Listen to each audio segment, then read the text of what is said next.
জিনদের অভ্যাস হচ্ছে ওরা 24 ঘন্টার ভেতরে যে কোনো এক সময় হয় সাপ নাই বিড়াল, এগুলো হওয়াই লাগবে ওদের।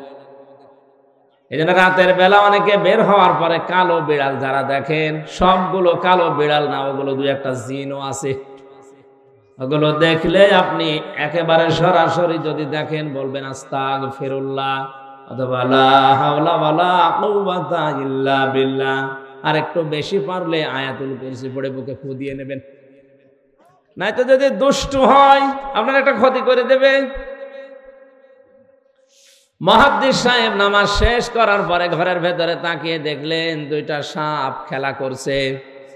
পাশে গিয়ে বললেন, তোমরা যদি জিন হও চলে যাও, কারণ উনি জানে জিনেরা সর্পের রূপ ধারণ করে। একবার, দুইবার, তিনবার বলার পরে ওরা জায়গায় দাঁড়িয়ে আছে। উনি মনে করলেন এটা না সাপ হবে, ঘরের থেকে লাঠি এনে পিটিয়ে মেরে ফেললেন জায়গায়। এই জিনদের বাবা মা তাদের খবর হয়ে গেছে সন্তান কোথায়, অনুসন্ধান করতে করতে এসে মুহাদ্দিস সাহেবের ঘরের ভেতরে পেয়েছে। মুহাদ্দিসকে সহ দুইটা সন্তান মরা নিয়ে গেছে তার নিজেদের দেশে। জিনদের লক্ষ লক্ষ জিনেরা আছে, এটা তাফসিরে হাক্কানিতে পাবেন আপনি, আমি শিক্ষার জন্য বলছি। লক্ষ লক্ষ জিনদের সামনে জিনের পিতা ডাক দিয়ে বললেন, মুহাদ্দিস সাহেব, আপনি আমার দুইটা সন্তানের পিটিয়ে মেরে ফেলেছেন। আমি ইচ্ছা করলে কোরআনের নির্দেশ অনুযায়ী আপনাকেও মেরে ফেলতে পারি, কারণ কেউ যদি কাউকে হত্যা করে তার তিনটা শরত আছে। 1 নম্বরে তাকে মেরে ফেলা লাগবে, 2 নম্বরে ওই লোকটা যদি জরিমানা দিয়ে দিয়ত দিয়ে তার পরিবারস্থ লোকদের কাছে ক্ষমা নিয়ে নেয়, এটার দ্বারা তার মাফ হবে। আমাদের দেশে মানুষ হত্যা করার জন্য যে ফাঁসির অর্ডার দেওয়া হয়, 30 বছর জেল দেওয়া হয়, এটা কিন্তু কোরআনের নিয়ম না। আমি বহু মানুষকে এই 3টা বছর জেলে থাকা অবস্থায় মার্ডার মামলার আসামি দেখেছি। জিজ্ঞাসা করে, হুজুর, আমি অন্যায় ভাবে হোক আর ন্যায় ভাবে যেভাবে হোক একটা মানুষ মেরে ফেলেছি, আমার যে সরকার 30 বছর জেল দিল এই দেশের আইনে, আমার কি মাফ হয়ে যাবে? না। আপনি যাকে মারলেন এর বিনিময়ে এক কথা হচ্ছে আপনাকে মেরে ফেলা লাগবে, দ্বিতীয় কথা হচ্ছে যদি মেরে ফেলা না হয় ওই লোকটার আত্মীয় স্বজন যারা আছে, ছেলে মেয়ে, বাবা মা, স্ত্রী, তাদেরকে আপনার, ওরা যদি বলে 20 লাখ টাকা দেন আপনাকে মাফ করে দেব, আপনি যে ক্ষতি করলেন ওই টাকা দিলে আপনি মাফ পেয়ে যাবেন। 20 বছর 30 বছর আপনারা জেল খাটা লাগবে না। এটা ইসলামের নিয়ম ছিল। এটা কি ছিল? কোরআনে কারীম আয়াত শোনালেন জিনেরা, ইয়া আইয়ুহাল্লাযীনা আমানু কুতিবা আলাইকুমুল কিসাসু ফিল কতলা। ওহে যারা ঈমানের দাবি করো তাদেরকে বলছি, হত্যার বদলে হত্যা এটা আমি আল্লাহ লিখে দিলাম। কি করলাম? আরো জোরে বলেন। আল্লাহ কিন্তু ফারাজা শব্দটা দেননি। আলেম যারা আছেন তাদেরকে বলছি আল্লাহ কুতিবা দিয়েছেন। ফরজ শব্দ দিলেও তো অর্থ হয়ে যেত, কাতাবা দিলেন কেন? আমি যদি এখন এখানে সভাপতি যিনি আছেন বলি যে এই জমিটা আপনাকে আমি দিয়ে দিলাম মৌখিক, এর কোনো দাম আছে? কারণ জমিও আমার না, এ দেওয়ার ক্ষমতাও আমার নেই। আর আমি যদি এই জমির মালিক যিনি, তাকে দিয়ে দলিলে সই স্বাক্ষর করে লিখে ওনার হাতে বলে এই যে লিখিত, ওই জিনিসের দাম নেই। আরো আসতে বলেন। আল্লাহ শুধু ফরজন শব্দ দিলে দিতে পারতেন, না দিয়ে কুতিবা দিয়ে এটা জানিয়েছেন যে বিধানটা ছোটখাটো না, গুরুত্বহীন না, এটা কিন্তু লিখে সই স্বাক্ষর করে দলিল করে দিলাম, এর দাম আছে। এদেশে যারা দায়িত্বে আছে আজ 53 বছর, এই আয়াতটা যদি ঠিক এইভাবে বুঝে স্বাধীনতার পরে এদেশের সংসদে আয়াতটা কায়েম করে দিতে পারতো, বঙ্গবন্ধু হত্যার বিচার আমরা অনেক আগে পেয়ে যেতাম। সুতরাং সঠিকভাবে যদি বিচার ব্যবস্থায় এই আয়াতটা এখন যারা দায়িত্বে আছে সংসদে কায়েম করতে পারে, আগামীতে কিয়ামতের আগে দেশে আর অন্যায় কোনো মার্ডার হবে না, গ্যারান্টি আল্লাহর। আল্লাহর গ্যারান্টি আজ পর্যন্ত মিথ্যা হয়নি, হওয়ার সম্ভাবনা নেই। কথা বলেন না কেন? আপনি একটু মেনে দেখেন না কেন?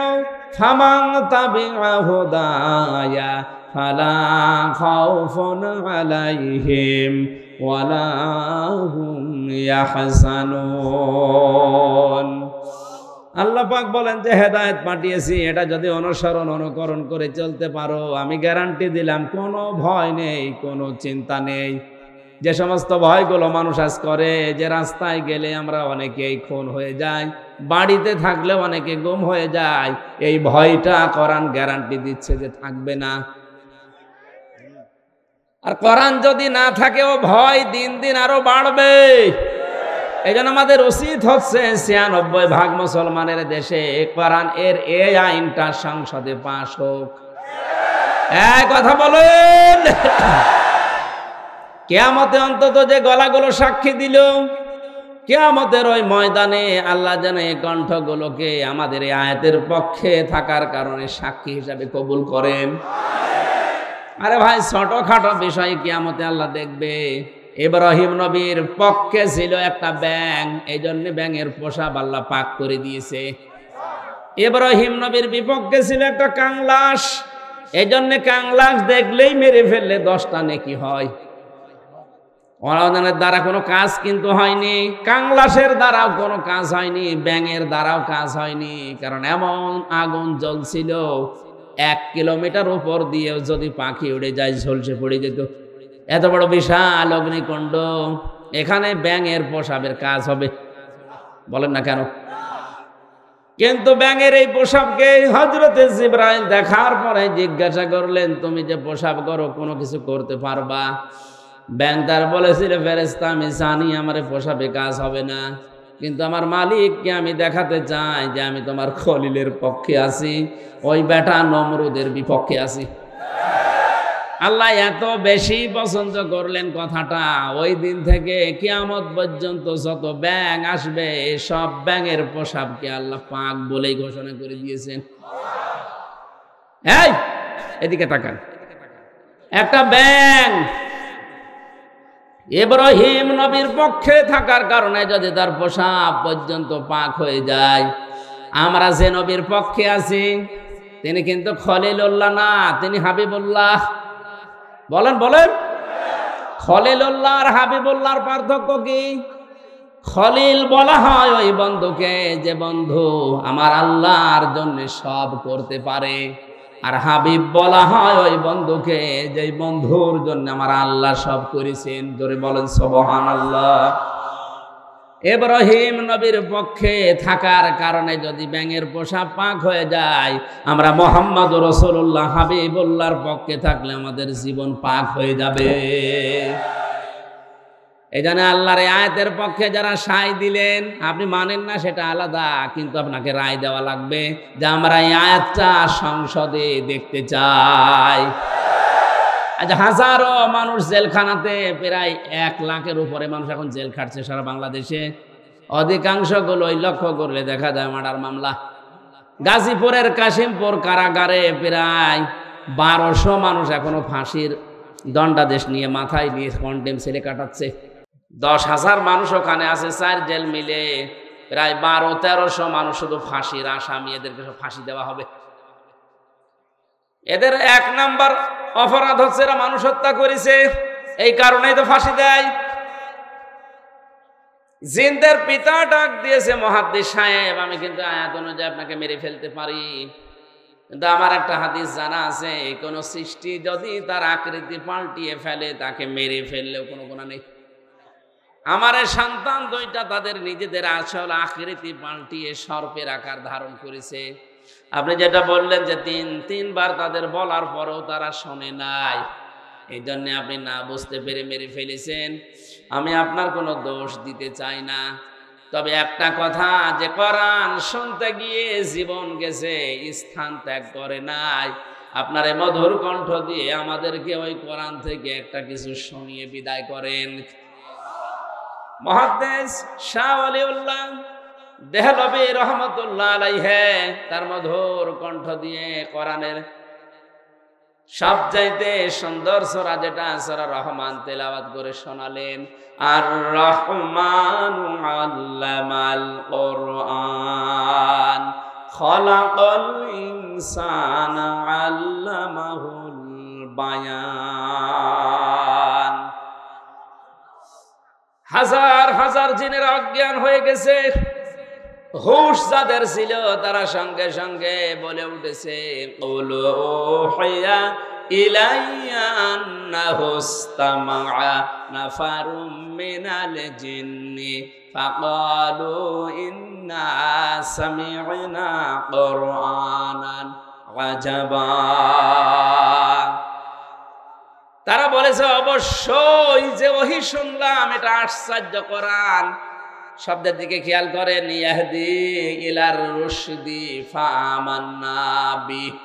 এই এদিকে তাকান, ইয়াহদি ইলার রুশদি ফাআমান্না বি। যে কয় মিনিটে আমরা কোরআন শুনেছি, এ কোরআন আমাদেরকে হেদায়েতের পথ বলে দিয়েছে। আপনি মনে হয় বুঝতে পারেননি, জিনেরা কোরআন শুনেছিল কয়দিন? মাত্র কয়েক মিনিট। কয়েক মিনিট লাগে সূরা রহমান পড়তে। এই কয়েক মিনিট শোনার পরে তাদের সিদ্ধান্তের দিকে তাকান, ইয়াহদি ইলার রুশদি ফাআমান্না বি। এই কোরআন আমাদেরকে হেদায়েতের পথ বলে দিয়েছে, আমরা ঈমান আনলাম। ওয়ালান নুশরিকা বিরাব্বিনা আহাদা। জীবন চলে গেলেও কোনোদিন আল্লাহর সাথে আমরা শরীক করব না। এখানে আলেম নেই, এই যে আলেম বসে আছে দুইটা, জিজ্ঞাসা করেন মোজারের আগে লান আসলে অর্থ হয় কখনোই না। আমার শিক্ষা দেওয়ার বিষয়, জিনেরা মাত্র কয়েক মিনিট কোরআন শুনে যদি এত বড় বড় সিদ্ধান্ত নিতে পারে যে আমরা সব পথ ভুলে গেছি, আমরা হেদায়েতের পথ পেয়ে গেছি, আমরা ঈমান এনেছি, কোনো দিন জীবন চলে গেলেও আল্লাহর সাথে শরীক করব না। আর আমরা সেই জন্মের পর থেকে কোরআন শুনে আসছি, আমাদের কি এখনো শিরিক বন্ধ হয়েছে? আসতে বলেন, আমরা ঈমান আনতে পেরেছি না। অনেকে আমরা জানি যে ওযু করলে ওযু ভেঙে যায় 7টা কারণে, নামাজ পড়লে নামাজ ভেঙে যায় 19টা কারণে। কথা বলেন না কেন? ঈমান আনলে ঈমান ভেঙে যায় 10টা কারণে। এখানে যত মানুষ বসে আছে শুধু বিজ্ঞ আলেমগুলো বাদ দিয়ে যদি জিজ্ঞাসা করা হয়, ভালো ভালো মুসল্লি পর্যন্ত বলতে পারবে না যে ঈমান ভাঙার যে 10টা কারণ। পারবে না? মনে নেই। ঈমানও ভেঙে যায়, মানুষের আমলও ভেঙে যায়। এখন যদি বলেন আমলের আবার হাত পা আছে নাকি ভেঙে যায়? হ্যাঁ, আমল ভাঙে। আমল কিভাবে ভাঙে আমি বলবো। এই এলাকায় যদি কারো আমল ওরকম থাকে, ভেঙে গেলে আমার কিছু করার নেই। আল্লাযীনা কাফারু ওয়া সাদ্দু আন সাবিলিল্লাহি আদাল্লা আমালাহুম। সূরা মুহাম্মাদের প্রথম আয়াতে আল্লাহ জানিয়েছেন, যারা কুফরি করে আর যারা আল্লাহর পথে বাধা সৃষ্টি করে, আদাল্লা ইউদিল্লু বাবে ইফআল, বাংলা অর্থ দাঁড়িয়েছে আমলের বহুবচন আমাল। কোন মানুষ যদি কুফরি করে আর আল্লাহর পথে বাধা সৃষ্টি করে, সে যেভাবে হোক ওর জীবনের পেছনের আমল আল্লাহ সব নষ্ট করে দিয়েছে, ভেঙে ফেলেছে। এ কোরআন শুনতে আসবে মানুষ আল্লাহর পথে না শয়তানের পথে? আরো জোরে বলেন। মাওলানা আমিনুলকে যারাই বাধা দিয়েছে, আমি সজ্ঞানে স্বেচ্ছায় একেবারে বাস্তবতার সাথে মিলিয়ে কোরআন সামনে নিয়ে বলছি, আপনি নামাজ পড়তে পারেন, পাগড়ি মাথায় দিতে পারেন, হজ করতে পারেন, কোরআন অনুষ্ঠান চালু হবে বাধা দেওয়ার জন্য যারাই বিভিন্ন কায়দায় চেষ্টা করেছেন, আপনার আমল ভেঙে গেছে। কোন হুজুর নিয়ে আসবেন? এবার নিয়ে আসেন। যদি মনে করেন না বানিয়ে বলছি, সূরা হুজুরাতের 2 নম্বর আয়াতের ব্যাখ্যা আছে, বিশ্ব নবীর উপরে যদি কেউ কথা বলে তাহলে তার আমল আল্লাহ নষ্ট করে দেয়, অথচ লোকটা জানেও না যে আমার আমল নষ্ট হয়ে গেল কি করে। লা তারফাউ আসওয়াতাকুম ফাওকা সাওতিন নাবিয়্যি ওয়ালা তাজহারু লাহু বিল কওলি কাজহারি বা'দিকুম লিবা'দিন আন তাহবাতা আমালুকুম ওয়া আনতুম লা তাশউরুন। কোন ইমানদার যদি নবীর উপরে কণ্ঠ দিয়ে উচ্চ আওয়াজে কথা বলে, হে নবী আপনি জানিয়ে দেন তার আমল আর নেই, সব নষ্ট হয়ে গেছে। এই আয়াত আমি বানালাম। কাবা এখনো পর্যন্ত মসজিদে নববীতে নবীজির রওজার উপরে এটা স্বর্ণের অক্ষর দিয়ে লেখা আছে। আপনি বলেন তো এখানে নবী আসছে কিয়ামত পর্যন্ত দুনিয়ায় আসবে? আরো জোরে বলেন বলেন। তো নবী তো আসবে না কিয়ামত পর্যন্ত, এই আয়াতটা আল্লাহ কোরআনে দিল কেন? আবার তারফাউ মোজারে দিয়েছেন, এই কারণেই দিয়েছেন বর্তমান, ভবিষ্যৎ, প্রেজেন্ট, ফিউচার। কারণ কিয়ামত পর্যন্ত নবী আসবে না, নবীর ওয়ারিস আলেমরা আসবে। মাওলানা আমিনুল যাই হোক, ওনারে নিয়ে অনেক সমালোচনা আমিও শুনেছি হোক, কিন্তু নামের আগে তো আলেম লেখা আছে। এক কথা বলেন না কেন? আপনি এইটা অস্বীকার করতে পারবেন যে উনি কামেল পাস করেনি? অন্তত এই দেশের শিক্ষা ব্যবস্থা অনুযায়ী উনি তো আলেম, এই দেশে সবাই জানে মাওলানা আমিনুল সিরির বন্দরের আলেম। আপনি যাই করেন না কেন, উনি তো আর গানের অনুষ্ঠান দেয়নি যে আপনি বন্ধ করে দেবেন। কোরআন শোনার যে ব্যবস্থা করার জন্য চেষ্টা চালিয়েছিল, এমনি এমনি চোখ দিয়ে ওর পানি বের হয়নি। একটা মানুষ কতটা দুঃখ পেলে 15 দিন ঘুমাতে পারেনি, আপনাদেরকে কোরআনে কারিম শোনাবে এই জন্যে। সুতরাং কোরআন শুনতে যারা বাধা সৃষ্টি করেছেন, সে যেভাবেই হোক না কেন আপনার আমল কিন্তু ভেঙে গেছে। এই এদিকে তাকাও। নামাজ ভেঙে যাওয়ার কারণ আমরা জানলাম কয়টা? 19টা। কয়টা? ওযু ভেঙে যাওয়ার কারণ কয়টা?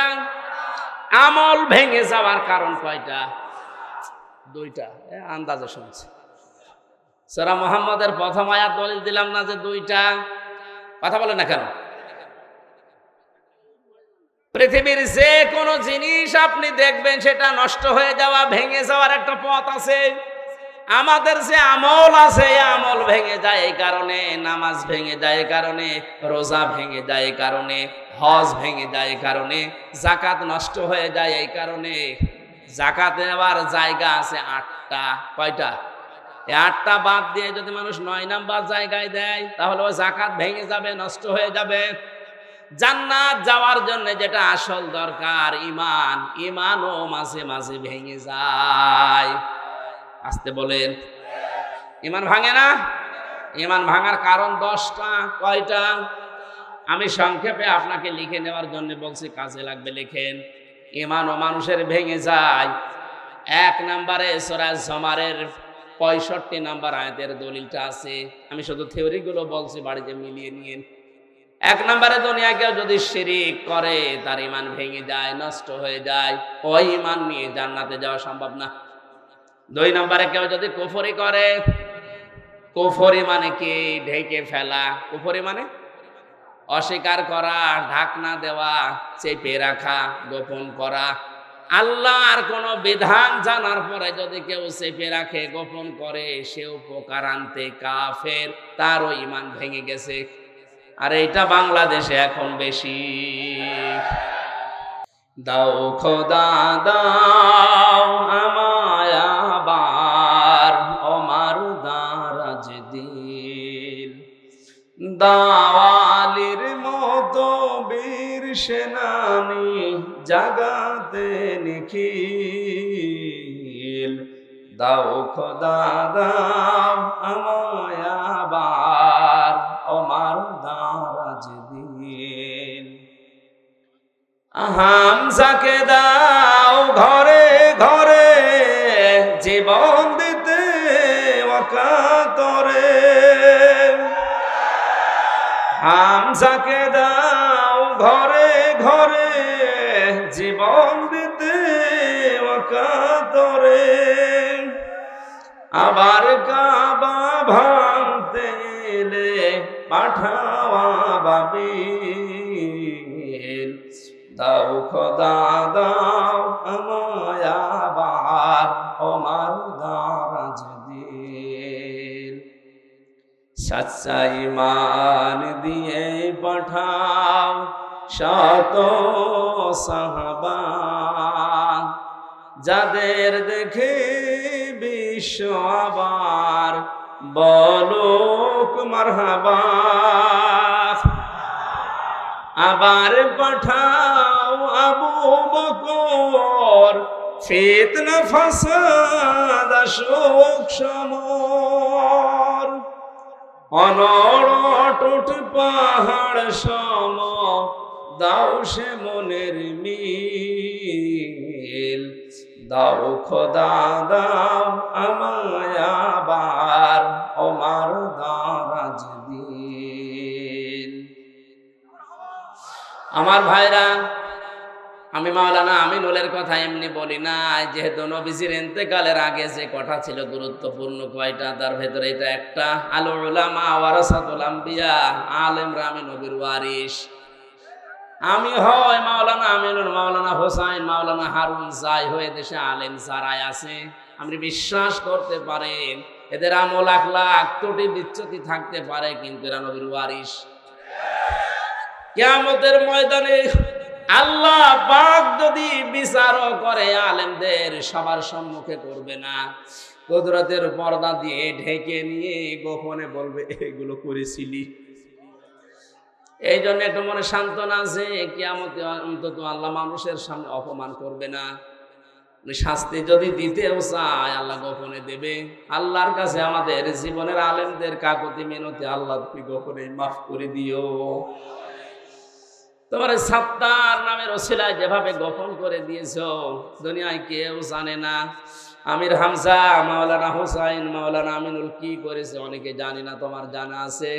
কিয়ামতে যেদিন বিচার বসাবে, আল্লাহ কুদরতের ওই জায়গাতে যারা গোপনেই মাফ করে দাও। আমার ভাইরা, এই জন্য ওনার উপরে যদি কেউ কণ্ঠস্বর নিয়ে কথাও বলেন, ওনার আমল আখলাক যাই থাকুক না কেন, আপনারটা কিন্তু আল্লাহ নষ্ট করে দেবে। আমি ঈমান ভাঙার যে 10টা কারণ বলেছি লিখে নেওয়ার জন্য, যাদেরকে লিখে নিয়েছেন হয়তো 3 নম্বরে নেফাক, যাদের ভেতরে আছে মুনাফিকি, উপরে ফিটফাট, ভেতরে সদরঘাট, আপনার ঈমান ভেঙে গেছে। আমি একটা উদাহরণ তাফসীর থেকে লিখেছি, যারা সব ধর্মকে সমান মনে করে ওদের ঈমান নষ্ট হয়ে গেছে। আরে দেশে এরকম অনেক মানুষ এখন দিন দিন বাড়ছে। সব ধর্ম সমান আপনি বিশ্বাস করা তো দূরের কথা, আপনি বলেন কি করে?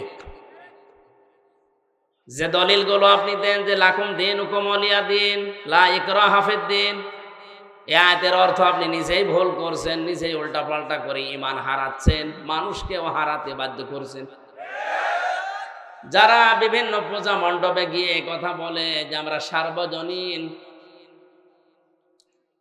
সনাতন ধর্মে এই অনুষ্ঠানে হাজির হইলাম, এ কথা যদি কেউ বিশ্বাস নিয়ে বলে থাকে, ওর ঈমান নষ্ট হয়ে গেছে। কারণ সার্বজনীন ধর্ম একটাই দুনিয়ায়, তার নাম ইসলাম। আর সনাতন ধর্ম মনে করি অনেকেই বলি হিন্দু ধর্ম না, সনাতন মানে পুরাতন। সনাতন মানে এ পৃথিবীতে সব চাইতে পুরাতন ইসলাম, এর আগে কিছু ছিল না। এক কথা বলে না কেন? পৃথিবীর প্রথম মানব যিনি হযরতে আদম, তার ধর্ম কি? আরো জোরে। সুতরাং এ কথা কারা প্রচার করেছে আমরা জানি না, যে সনাতন ধর্ম মানে হিন্দু ধর্ম, এটা মিথ্যা কথা। সনাতন ধর্মই পৃথিবীতে ইসলাম। ইসলাম, আল্লাহর কাছে একমাত্র ধর্মের নাম ইসলাম। এই জন্য ধর্মের আগে আলিফ লাম আছে। এখানে যারা গ্রামার বোঝে, আলিফ লাম 4 প্রকার। এখানে যে আলিফ লাম দেওয়া আছে নির্দিষ্ট করার জন্য। আমি যদি মাওলানা হোসাইনকে বলি ভাই আমি দিনাজপুরে যাব, উনি যদি বলি এই যে এই রাস্তাটা, এর আগে তাহলে তরিকের আগে আলিফ লাম দেওয়া লাগবে। আর তরিক এই একটাই রাস্তা, কিন্তু দিনাজপুরে যাওয়ার জন্য এখনো 4-5টা রাস্তা আছে। তখন আর তরিকের আগে আলিফ লাম দেওয়া যাবে না, কারণ এটা অনির্দিষ্ট। যে কোনো রাস্তা দিয়ে আমি যেতে পারি, দিনাজপুরে পৌঁছালেই হলো। কিন্তু কোন রাস্তা দিয়ে দিনাজপুরে গেলে আপনি পাবেন না শুধু এই রাস্তাটা ছাড়া। তখন তরিক বা রাস্তার আগে কি লাগবে? আলিফ লাম। কি লাগবে? যত ধর্ম দুনিয়ায় আছে সব ধর্মের ব্যাপারে আল্লাহর বক্তব্য এই, সবগুলো শয়তানের আবিষ্কার করা, আমি আল্লাহর আবিষ্কার করা ইসলাম। আমাইয়াবতাগি গায়রাল ইসলামি দীনান ফালা ইউকবালা মিনহু, ইসলাম বাদ দিয়ে অন্য কোন ধর্ম নিয়ে, অন্য কোন জীবন ব্যবস্থা নিয়ে কেউ যদি আল্লাহকে রাজি করতে চায়, ওর জীবনের কোনো কিছু আল্লাহ কবুল করছে না, করবে না। তাহলে আয়াতগুলো দ্বারা কি প্রমাণ হয়? সব ধর্ম সমান। আরো জোরে। অনেকে এখন ফতোয়া বের করছে যে আমরা উদারতা দেখাতে গিয়ে বলি আপনি কি আল্লাহর চাইতে বেশি উদার। আশা করছি এটা যারা ভুল বুঝে হোক আর জেনে শুনে হোক ষড়যন্ত্র করে বলছেন, আপনার ঈমান ভেঙে গেছে। 4 নম্বরে, নবী ছাড়া যারা অন্য কারো আদর্শ ভালো মনে করে। কয়েকদিন আগে একটা জরিপ পেয়েছিলাম, এদেশে বিশ্ব নবীকে একমাত্র আদর্শ মেনে চলে মাত্র 100 জনের 15 জন। তাহলে এই যে পয়েন্টগুলো আমি কোরআন থেকে হাদিস থেকে লিখেছি, প্রত্যেকটার পেছনে হায়াতের দলিল আছে। আমি দলিলগুলো লম্বা করে বলতে পারছি না, শুধু আমার সাবজেক্টে যাব। তাই যারা আজ বিশ্ব নবী বাদ দিয়ে অন্য কাউকে আদর্শ মানে, তাদের সংখ্যা এই দেশে 85 জন। কত? আর একমাত্র যারা বিশ্ব নবীকে উসওয়াতুন হাসানা মানে, ওদের সংখ্যা মাত্র 15 জন। আপনি হিসাব করে বলেন, আমরা খালি চিল্লাই যে দেশে 96% মুসলমান। হ্যাঁ, মুসলমান আছে, ওই আদমশুমারিতে আছে, আর ওই আগা কাটা আছে। অনেকেই ভাবে যে আগা কেটে দিলেই মুসলমান। ছাগল কি? ছাগলের তো দিয়ে, ছাগলের দেয় না। না, ভুল যারা করছেন আপনাকে সংশোধনী দিলাম, আশা করছি আপনার বিবেক খুলবে। এরপরেও যদি আপনি একেবারে সে আবু জেহেলের মতো অনড় হয়ে থাকেন, আমার মনে হয় আপনার হেদায়েত কপালে আর নেই। 5 নম্বরে, আল্লাহর বিধান যাদের ভালো লাগে না, এটা সূরা মুহাম্মদের 9 নম্বর আয়াতে আছে। এদেশে এখন নেই। একই আল্লাহর বিধান কোরআনে কারিমে আকিমুস সালাত খুব আদায় করছে, আতুজ যাকাত খুব দিয়ে দিচ্ছে, কিন্তু একই আল্লাহর বিধান আকিমুদ্দিন, দিন কায়েম করো, ওয়ালা তাতাফাররাকু ফি, এই বিষয়ে কোনো ফতোয়াবাজি করো না। এখানে ওর খবর নেই। দিনটা যে কায়েম করা ফরজ, নামাজের মতো, রোজার মতো, অনেকেই জানেও না, মানেও না। অথচ পৃথিবীতে যত নবী এসেছিলেন, আমি আলেমদের বলছি, প্রত্যেকটা নবীর শরীয়তে কম বেশি কোনো মাসলা মাসাইল নিয়ে একটু ঝামেলা ছিল। হয়তো অনেক নবীর সাথে আমাদের নবীরটা মেলেনি। যেমন হযরতে মুসা আলাইহিস সালামের জামানায় কারো শরীরে যদি লাপাক লেগে যেত, ওই জায়গাটা এরকম মুছে ফেললেই হয়ে যেত। হযরতে ঈসা নবীর জামানায় একটু কঠিন ছিল, কোন জায়গায় নাপাক লেগে গেল চামড়া খুশিয়ে খুশিয়ে তুলে ফেলে লেগে লাগতো। আল্লাহ পাক কঠিনটাও দেননি, একেবারে সহজটাও দেননি, আমাদের মাঝামাঝি শরীয়ত দিয়েছেন যে চামড়াও তোলা লাগবে না, আবার মুছে ফেললেও হবে না, 3 বার ধুয়ে ফেলা লাগবে। হ্যাঁ, এই যে মাসলা মাসালে হয়তো বিভিন্ন নিয়ম নীতি নিয়ে মতপার্থক্য ছিল, কিন্তু আদম থেকে শুরু করে আমাদের নবী পর্যন্ত প্রত্যেকের মিশন একটাই ছিল, আনাকিমুদ্দিন ওয়ালা তাতাফাররাকু ফি। নামাজ যেভাবে কায়েম করো, রোজা যেভাবে ফরজ মনে করে করো, দিন কায়েম করা কিন্তু ঠিক ওই রকম ফরজ। আর এই বিষয়ে কোনো পার্থক্য, মত পার্থক্য, ফতোয়াবাজি, দলাদলি চলবে না। আর যত দলাদলি, মত পার্থক্য সব এই জায়গায় এসে, এদেশে মানুষ যত তার চাইতে দল বেশি।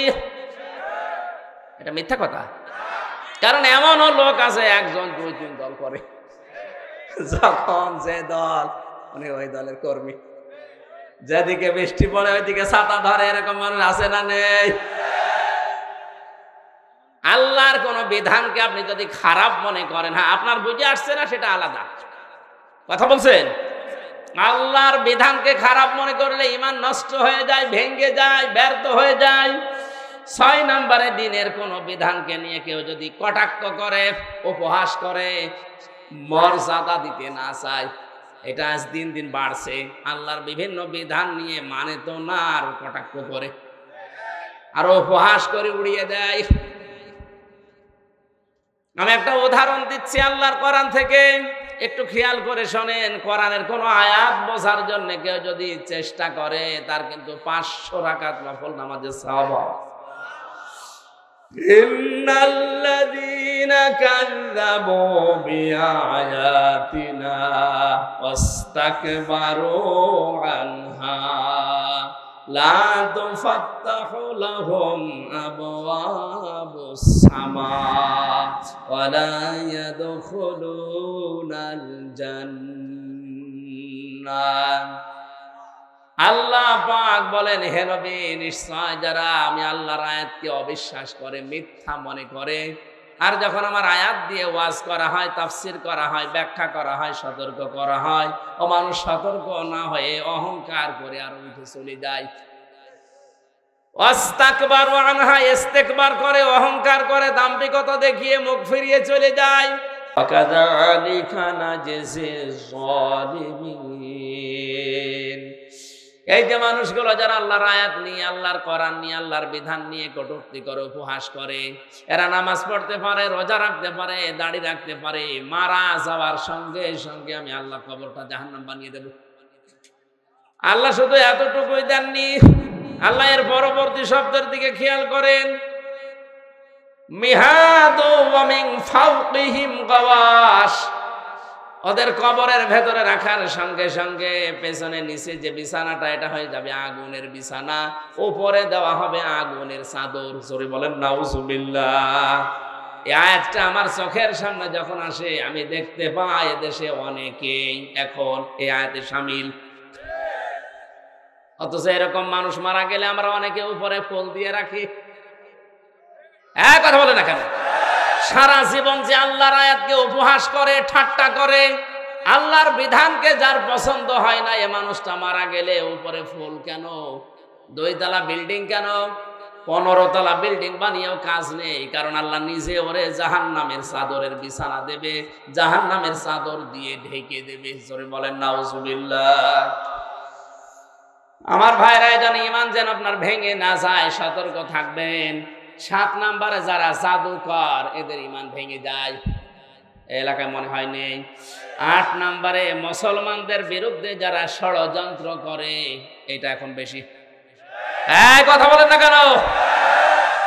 মুসলমানদের বিরুদ্ধে, মানুষের বিরুদ্ধে না, মুসলমানদের বিরুদ্ধে যারা ষড়যন্ত্র করে, এই লোকটার ঈমান ভেঙে যায়।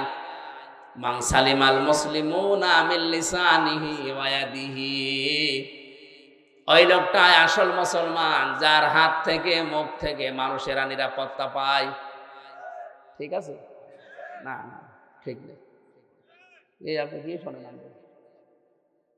এভাবে শুনলে তো হবে না। আমি অর্থ করলাম কি, আপনি বলছেন ঠিক আছে। মান সালিমাল মুসলিমুনা মিন লিসানিহি ওয়া ইয়াদিহি, ওই লোকটাই প্রকৃত মুসলমান, যার হাত থেকে, মুখ থেকে মানুষেরা শান্তি পায়। ঠিক আছে? হয়নি। কি শোনে আলেম বলে? আরে ভাই, শব্দের দিকে খেয়াল করে শুনবেন, আমার ভুল হলে ধরে দেবেন। এমনি এমনি আপনি স্টেজে বসে আছেন। না না না, হয়নি। এখানে কিন্তু এই জন্যই তাফসীর মাহফিলে আসা লাগে। সূক্ষ্ম কিছু শব্দ যেগুলো ক্লাসে পাওয়া যায় না, এই শব্দগুলো গবেষণা করে বের করা লাগে। কোন মানুষ যদি মানুষ হয়ে মানুষের উপরে জুলুম করে, তার বিরুদ্ধে কিন্তু আল্লাহর মামলা আছে, এটা আলাদা বিষয়। সূরা শুরার 42 নম্বর আয়াতে আল্লাহ দলিল দিয়েছেন, ইন্নামাস সাবিলু আলাল্লাযিনা ইয়াজলিমুনান নাস। আমি আল্লাহর মামলা, আমি আল্লাহর অভিযোগ তাদের বিরুদ্ধে যারা মানুষ হয়ে মানুষের উপরে জুলুম করে।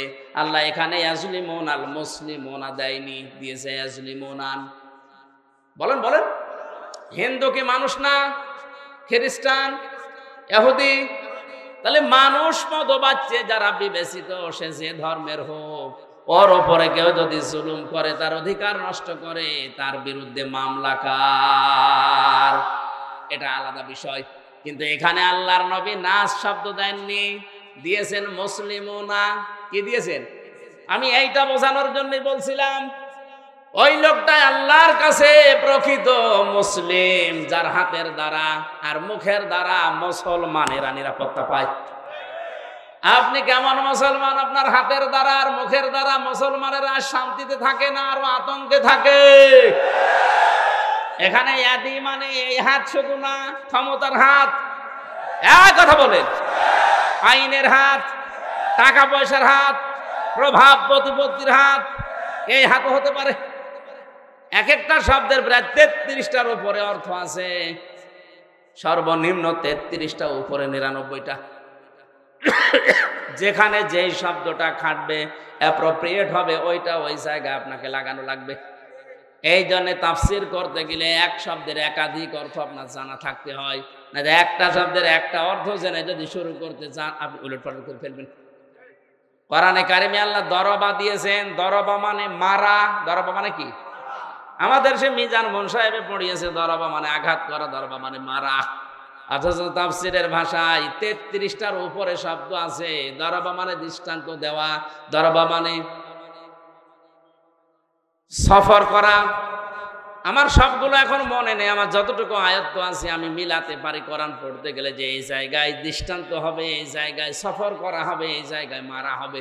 আমি যদি ওই মারাটাই জেনে রাখতাম অর্থ করতে পারতাম। আল্লাহ পাক এখানে মুসলিমুনা শব্দ নাস না দিয়ে নবীজি কেন দিয়েছেন?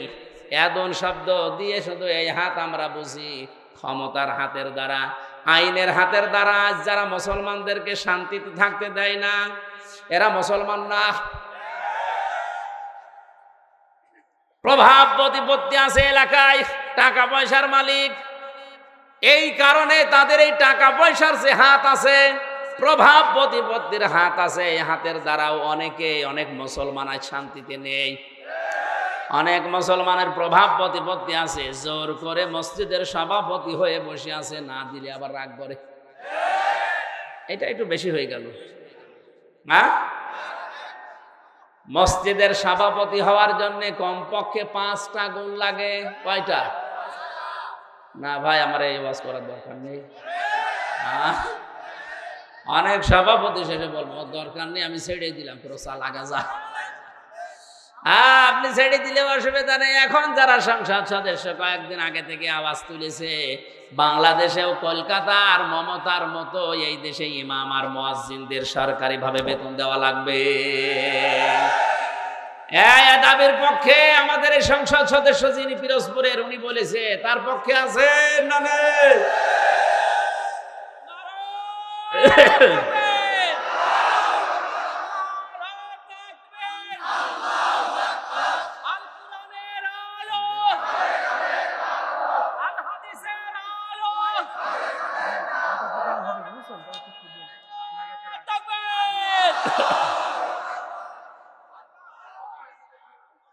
এই পৌরসভার মেয়র যিনি আছেন, ড্রেন পরিষ্কার করে, টয়লেট পরিষ্কার করে, তার যদি বেতন দেওয়া যায় 3 লক্ষ, 3.5 লক্ষ মসজিদের ইমামের বেতন আর মুয়াজ্জিনের বেতন দিতে গেলে আমাদের প্রধানমন্ত্রী পারবে না।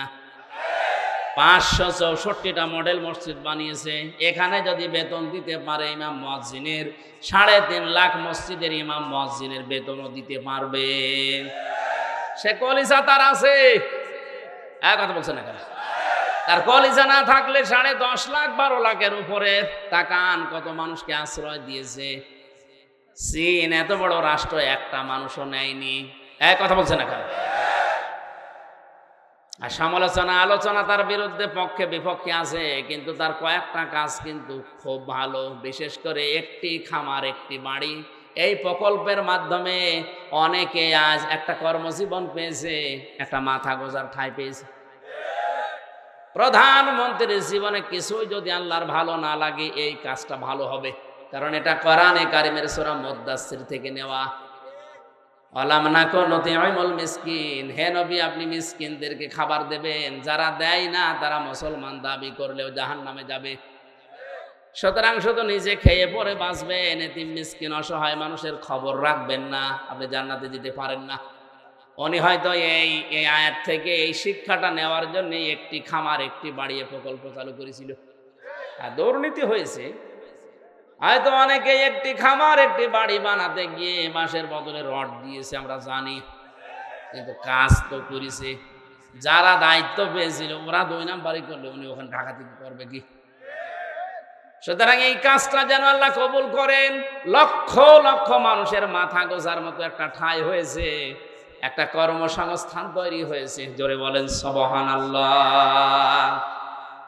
আমি কিন্তু শিক্ষা দেওয়ার জন্য যে জায়গায় ছিলাম ওখানে ফিরে যাচ্ছি।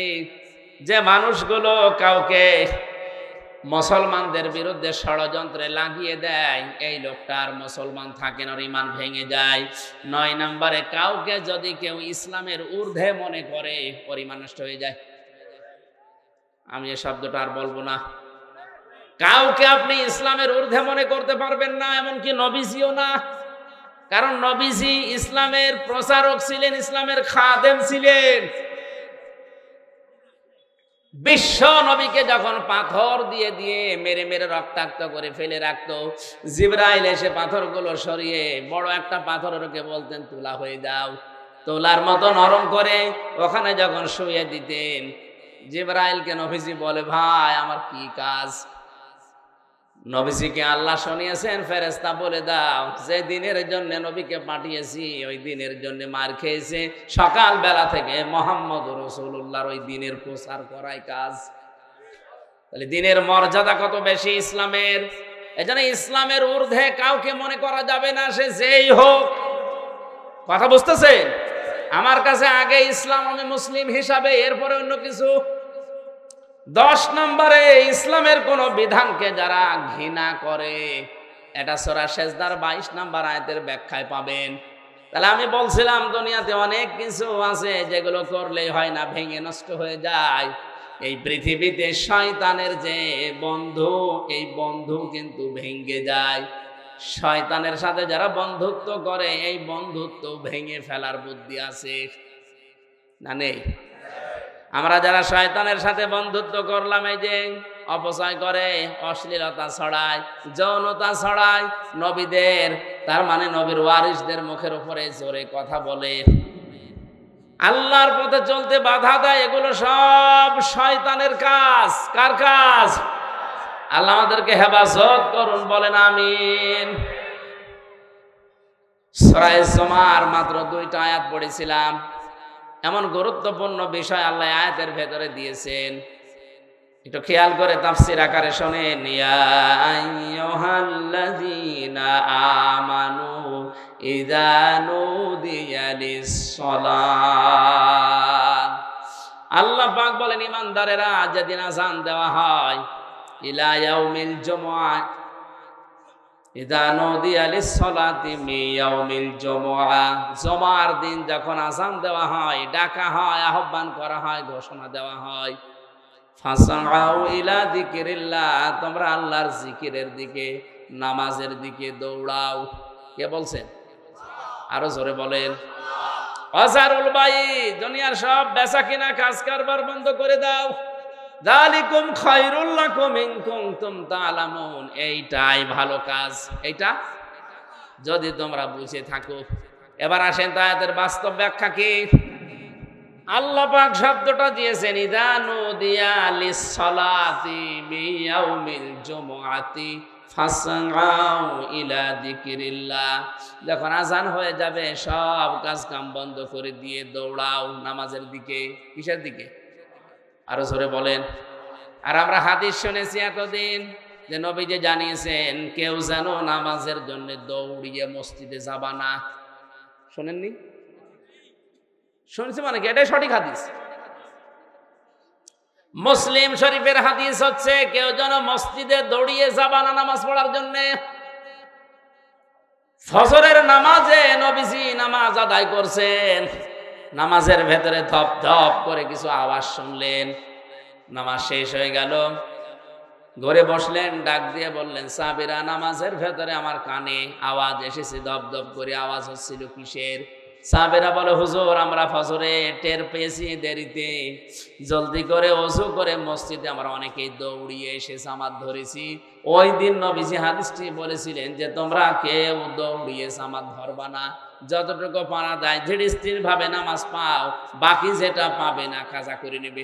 কথা বুঝতেছেন? তাহলে আয়াতের সাথে নবীর কথার কোনো মিল নেই। হ্যাঁ, কই আছে কই? আল্লাহ বললেন দৌড়াও, নবীজি বললেন দৌড়ানোর দরকার নেই। আল্লাহ দৌড়াতে বলেছেন এই কারণে আপনার জানো নামাজ গুরুত্ব দিয়ে, যখন দুনিয়াতে নামাজের সিস্টেম চালু হয়ে যাবে, আজান হয়ে যাবে, সব কাজ কাম আপনার জন্য এখন বন্ধ। আল্লাহ এইটা বোঝাতে চেয়েছেন যে কাজ কামে লিপ্ত থাকতে গিয়ে যেন আল্লাহ নামাজের জামাত শেষ হয়ে না যায়। এজন্য আগে থেকে প্রস্তুতি নাও, আগে থেকেই তোমাকে নিজেকে প্রস্তুতি করো। অন্তত মসজিদের সাথে তোমার এই জীবনটা, তোমার অন্তরটা লটকিয়ে রাখো। কিয়ামতের কঠিন ময়দানে মানুষ যখন পাবে ঘামের ভেতরে হাবুডুবু খাবে, ওই সময় আরশের ছায়ায় যাদেরকে স্থান দেব তার 4 নাম্বার তারা, যারা দুনিয়াতে নামাজ পড়তে মসজিদে যায়, বের হয়ে গেলে আবার কখন যাবে এই ধান্দায় থাকে। জোরে বলেন সবক। আমরা এই কাজ কারবার গুলো একটু আদায় করি। বলে ফাসাউ ইলা যিকরিল্লাহর ব্যাখ্যা মানে দৌড়াতে বলেছে এই জন্যে যেন আপনি আগে থেকে প্রস্তুতি নেন, নামাজ যেন নষ্ট না হয়ে যায়। এই কারণে সব কাজ কাম বন্ধ করে দিতে বললেন। এর সাথে বাংলাদেশের বাস্তবতার মিল হয় না, আমি অনেক ক্ষেত্রে দেখেছি। আল্লাহ বলছেন দৌড়াও নামাজের জন্য, সব কাজ কাম বেচা কেনা দোকানপাট যত কিছু আছে বন্ধ করা লাগবে। কে বলছেন? আরো জোরে। দিনাজপুরবাসী খেয়াল করেন, জমার নামাজ আজান থেকে শুরু করে একেবারে শেষ পর্যন্ত আমার মনে হয় 1-1.5 ঘন্টা সময় লাগে। কথা বলছেন এখন? আল্লাহ বললেন তোমাদের এইটাই ভালো কাজ, নামাজে আসো, ওই কাজ বন্ধ করে দিয়ে। আর আমরা দেখছি না 1-1.5 ঘন্টা সময় লাগছে। অথচ এই দেশে এমন অনেক মানুষ আছে 1 ঘন্টায় 5 লাখ টাকা উপায় করে। মানে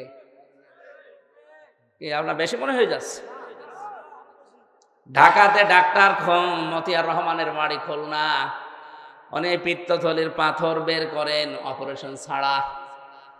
ওনার 15 মিনিট সর্বোচ্চ সময় লাগে এক একটা অপারেশন করতে, 1,20,000 করে টাকা নেয়। তো 1 ঘন্টায় যদি 4টা-5টা করে কত টাকা হয়? উনি 1.5 ঘন্টা নামাজ পড়তে গেলে কমপক্ষে 7 লাখ টাকা ওনার লস হবে। কথা বলছেন? এখন উনি যদি এই আয়াতের প্রশ্ন করে, আল্লাহ তোমার সাথে তো আমার বাস্তবতা মেলে না, তুমি বলছো যালিকুম খায়রুল লাকুম, এইটাই ভালো কাজ, অথচ আমি দেখলাম না নামাজ পড়তে গেলে আমার 7 লাখ লস। তা আমার তো লাভ হচ্ছে না, লস হচ্ছে। তাহলে কোরআনের এই আয়াত ভুল। কেন আল্লাহ যালিকুম খায়রুল লাকুম দিয়েছেন? এইটাই ভালো কাজ। ইন কুনতুম তা'লামুন, যদি তোমরা জানো। এবার আসেন ব্যাখ্যায়। আল্লাহ এই কারণে দিয়েছেন, আপনি 1.5 ঘন্টায় 7 লাখ টাকা উপায় করলেন। যে সমাজে নামাজ নেই, নামাজের শিক্ষা নেই, হাসপাতাল থেকে অপারেশন করে 7 লক্ষ টাকা ব্যাগে নিয়ে আপনি ব্রিফকেসে ভরে যাচ্ছেন বাড়িতে, 1-1.5 কিলোমিটার দূরে মনে করেন বাড়ি। রাস্তায় যাবার সময় যে সমাজে নামাজ নেই, সমাজে চুরিদারি, ছিনতাই, হাইজাকার, ডাকাতি নেই। আসতে বলেন। এখন আপনি 7 লাখ উপায় করে যাচ্ছেন, ও সমাজে তো নামাজ নেই। আপনার টাকা নেওয়ার সঙ্গে সঙ্গে বাড়িতে যাওয়ার রাস্তায় যদি ছিনতাইকারী ধরে, যদি চাই, আপনি দিতে না চাইলে আপনাকে মেরেও ফেলতে পারে।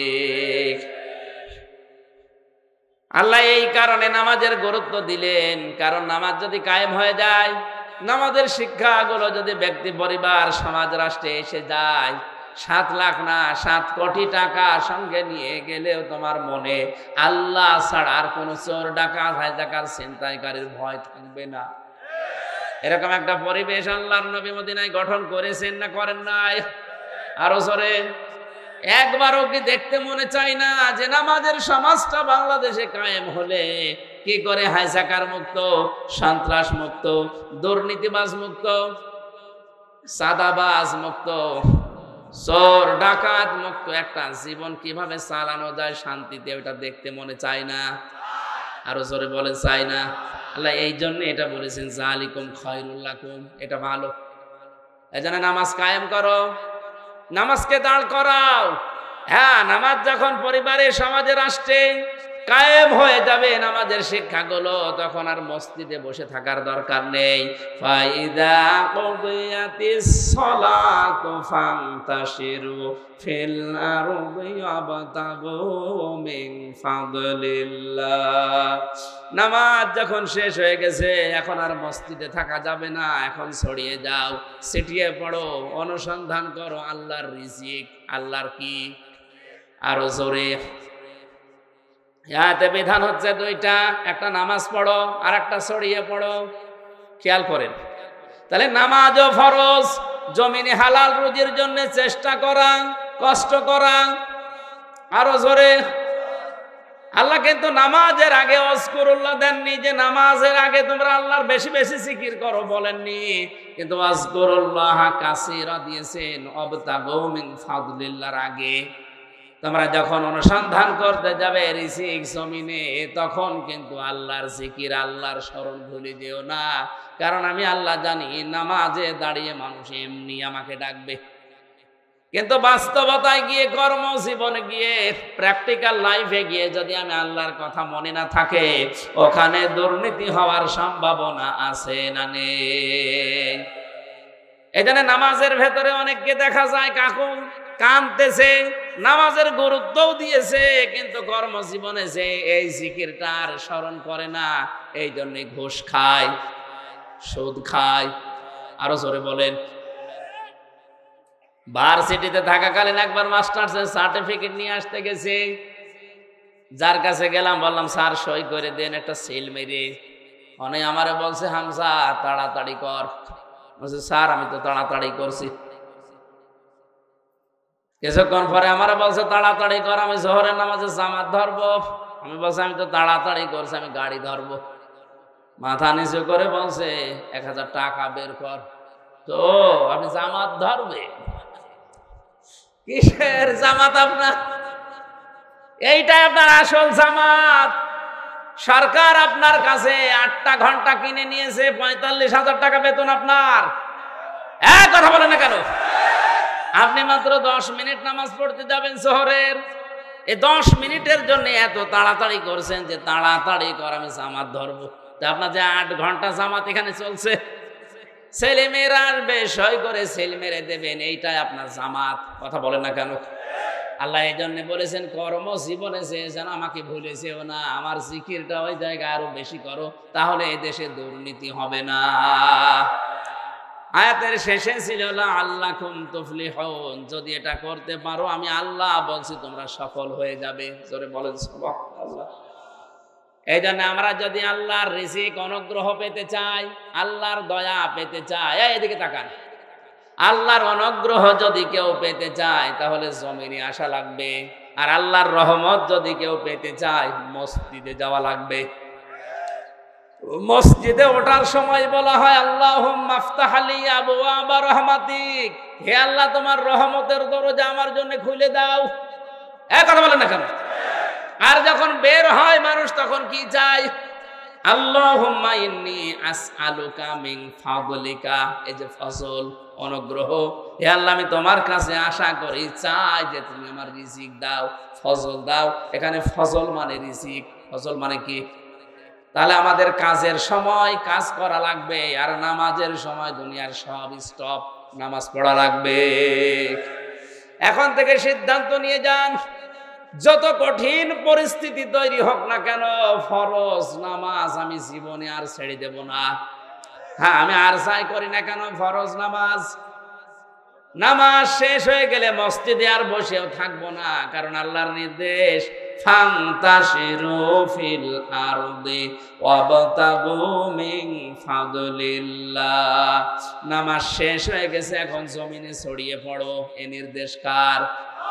নবীজি জানিয়েছেন আল কাসিবু হাবিবুল্লাহ, যারা কাজ করে খায় জমিনে এরা সাধারণ মানুষ নয়, এরা আল্লাহর বন্ধু। আমরা আল্লাহর বন্ধু খোঁজার জন্য সেই চট্টগ্রামে যাই, বরিশালে যায়, সিলেটে যায়, ফরিদপুরে যায়। কে বলেছে ওগুলো আল্লাহর বন্ধু? যারা কাজ করে খায় না, বসে বসে খায়, ওগুলো আল্লাহর শত্রু। আল কাসিবু হাবিবুল্লাহ, যারা উপার্জন করে খায়, কাজ করে খায়, এরা কার বন্ধু? এই কাজটা যত ছোট হোক কোনো অসুবিধা নেই। এই যে মাইক টাঙিয়েছে যারা, এরাও কাজ করে খায়। রাস্তা ঝাড়ু দেয়, এরাও কাজ করে খায়। এই জন্য আয়াতের শিক্ষা হচ্ছে, নামাজের সময় হয়ে গেলে দুনিয়ার সব আমার কাছ থেকে মাইনাস হয়ে যাবে। নামাজের সময় হয়ে গেলে দুনিয়া বলে আমার আর কিছু নেই, আমার এখন আল্লাহর বিধান সামনে, নামাজ শেষ, এখন আমাকে যাওয়া লাগবে কর্মজীবনে রিজিক তালাশ করার জন্য।